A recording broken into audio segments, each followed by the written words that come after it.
तो दोस्तों, क्या आपने कभी सोचा था कि एक मिट्टी के ढेर के नीचे छुपा होगा एक बहुत ही सुंदर सा नगर, जिसे हम बाद में सिंधु घाटी सभ्यता या हड़प्पा नगर के नाम से जानेंगे। जी हाँ दोस्तों, आज हम बात करेंगे अपने इस वीडियो में सिंधु घाटी सभ्यता के बारे में।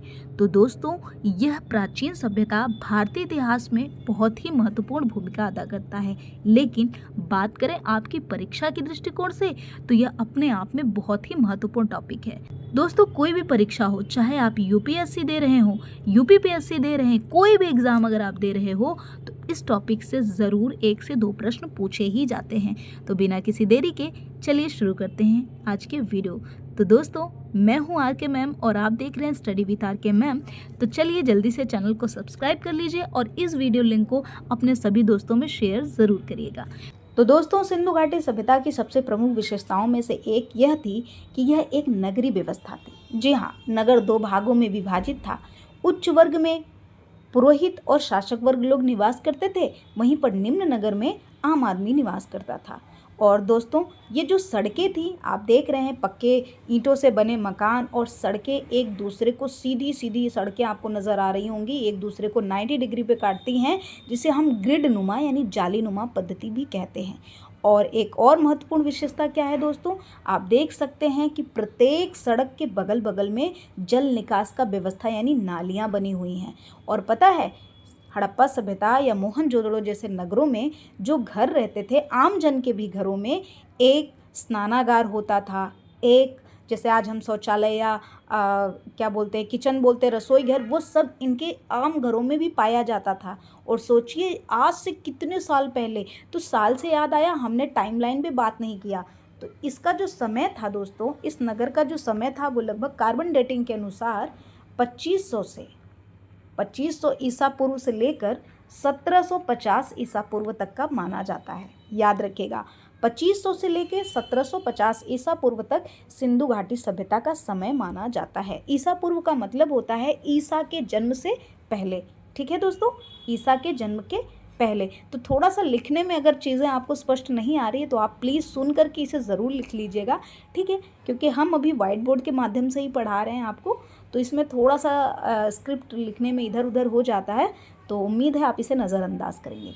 दूसरी बात करेंगे दोस्तों कि आखिर इस सभ्यता में जो चीज़ें हमें मिली, वो कहाँ से क्या क्या मिली, जिससे प्रश्न पूछे जाते हैं। तो यहाँ पर आप देखें, इमेज में आपको कुछ चीज़ें नज़र आ रही हैं, जैसे कि ये नौका विहार आपको नज़र आ रहा है। तो मैं बता दूं, हड़प्पा यानी सिंधु घाटी सभ्यता का एक प्रमुख स्थल लोथल जो गुजरात में है। लोथल, क्या? लोथल, जो कि गुजरात में है, यह व्यापार के लिए जाना जाता है। और यहाँ से एक डॉकयार्ड यानी एक बंदरगाह की खोज हुई। जी हाँ दोस्तों, यहाँ से एक बंदरगाह की खोज हुई। खोज करने पे पता लगा कि यहाँ के लोग व्यापार करते थे समुद्री मार्ग से। तो ये अपने आप में बहुत महत्वपूर्ण है और यहाँ से ज़रूर प्रश्न पूछा जाता है। तो याद रखिएगा, लोथल से क्या मिला? बंदरगाह। और मृदभांड का ये लोग यूज़ करते थे, मणके का यूज़ करते थे, ताम्र उपकरण भी इनको पता था, और नापतोल के लिए मानक और बाट का। लेकिन इसके गुणक क्या होते थे? 16। ये 16 आने आपने सुना होगा ना। तो ये लोग जब मापतौल करते थे, तो बाट के साथ साथ कोई भी इनका जो मापतौल होता था, वो 16 के गुणक में होता था। उम्मीद है समझ में आया होगा, ठीक है। तो ये बहुत ही व्यवस्थित जो थी सभ्यता थी दोस्तों। और यहाँ पर आप देख रहे हैं कि मिट्टी की मूर्ति है, यानी इससे ये पता चलता है कि हड़प्पा सभ्यता के लोग मातृदेवी की पूजा करते थे। जी हाँ, पशुपतिनाथ के चित्र भी मिले हैं मोहनजोदड़ो से।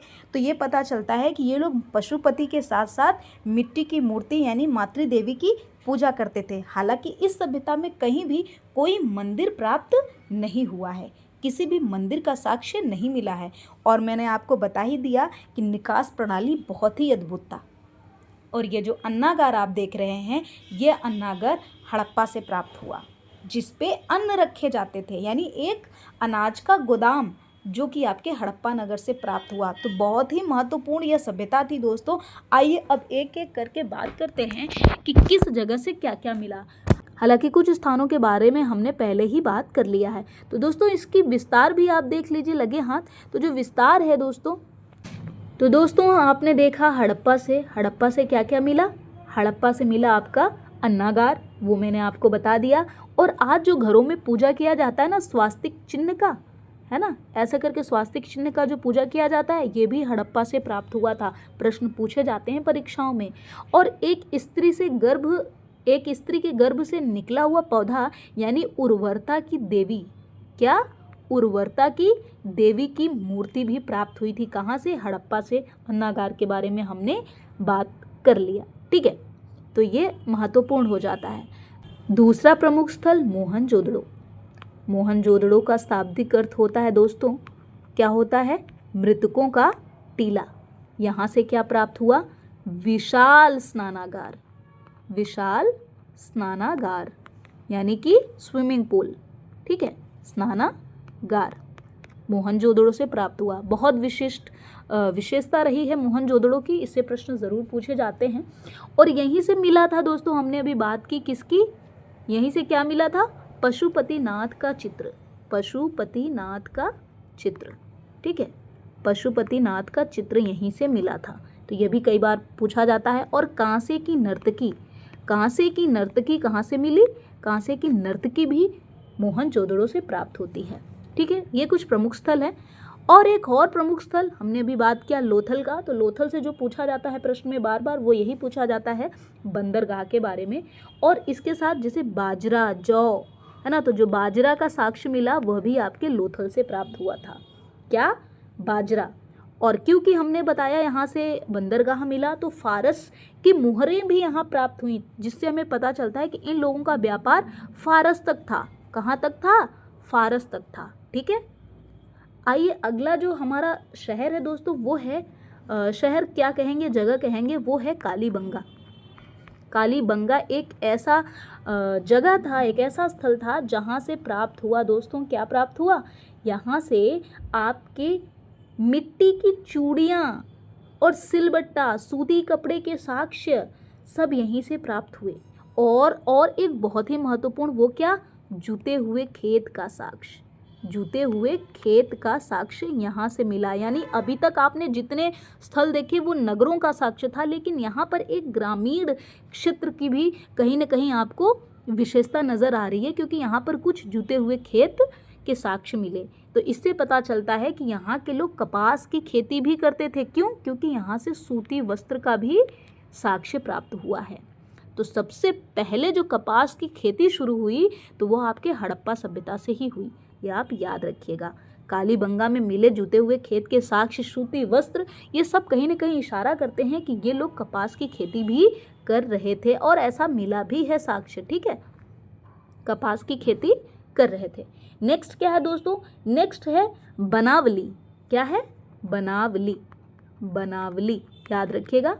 अब बनावली से क्या मिला था? बनावली से मिला था मिट्टी के हल, मिट्टी के हल और खिलौने, और तांबे की बाणाग्र यानी जो होती है, तीर होती है ना, वो सारी चीज़ें मिली थी।